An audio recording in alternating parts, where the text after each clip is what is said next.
नहमदुहु व नसल्ली अला रसूलिहिल करीम अम्मा बाद फ़ाऊज़ु बिल्लाहि मिनश शैतानिर रजीम बिस्मिल्लाहिर रहमानिर रहीम अस्सलामु अलैकुम व रहमतुल्लाहि व बरकातुहू। आज का हमारा टॉपिक है बेहतरीन सदका बेसहारा बेटी की कफ़ालत। नबी सल्लल्लाहु अलैहि वसल्लम ने फरमाया है, मैं तुम्हें बेहतरीन सदका बताऊं, वो तेरी बेटी है जो तेरे पास लौटाई गई है और इसे कोई तेरे सिवा कमाकर खिलाने वाला नहीं है।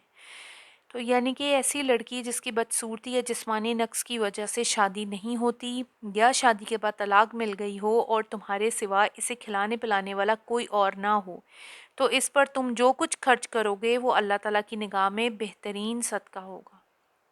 तो देखें, ऐसी बच्चियों को जो है वो बुरा ना जाना चाहिए। अगर किसी मजबूरी के तहत वो आपके पास आ जाती हैं तो उनका ख्याल रखा जाए, चाहे वो भाई हो चाहे वो बाप हो, तो पेरेंट्स हों, जो कुछ भी हो, उनके ऊपर जो कुछ भी खर्च करेंगे तो वो क्या होगा, सदका कहलाएगा। तो प्लीज़ उनका ख्याल रखें।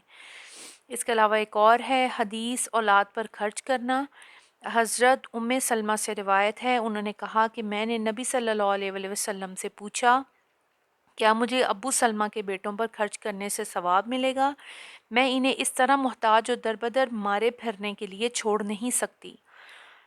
वो तो मेरे बेटे हैं।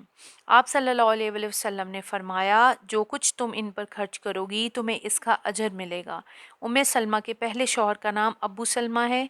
इनके इंतकाल के बाद वो हजूर सल्लल्लाहु अलैहि वसल्लम के निकाह में आ गई थीं, इसलिए अब्बू सलमा से जो उनके बेटे पैदा हुए थे इनके बारे में उन्होंने पूछा था। तो देखें ज़रा, बच्चों पे खर्च करना भी सदका है। और इसके अलावा तीसरी हदीस है, यतीम बच्चों की परवरिश के लिए निकाह सानी से परहेज़। नबी सल्लल्लाहु अलैहि वसल्लम ने फरमाया, मैं और झुलसे हुए चेहरे वाली औरत क़यामत के दिन इन दो उंगलियों की तरह होंगे।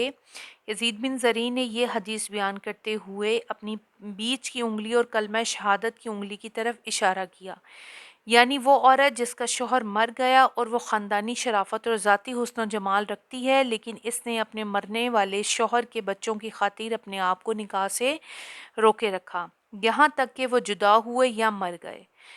इस हदीस का मतलब ये है कि अगर कोई औरत बेवा हो जाए और इसके छोटे छोटे बच्चे हों और लोग इससे शादी करने की तरफ माइल हों, लेकिन वो अपने यतीम बच्चों की परवरिश की खातिर शादी नहीं करती और इज़्ज़त और पाकदामनी के साथ ज़िंदगी गुजारती है, तो ऐसी औरत को क़यामत के दिन हजूर सल्लल्लाहु अलैहि वसल्लम का कुर्ब हासिल होगा। वाखिर दावाना अनिल हम्दुलिल्लाहि रब्बिल आलमीन। अस्सलामु अलैकुम व रहमतुल्लाहि व बरकातुहू।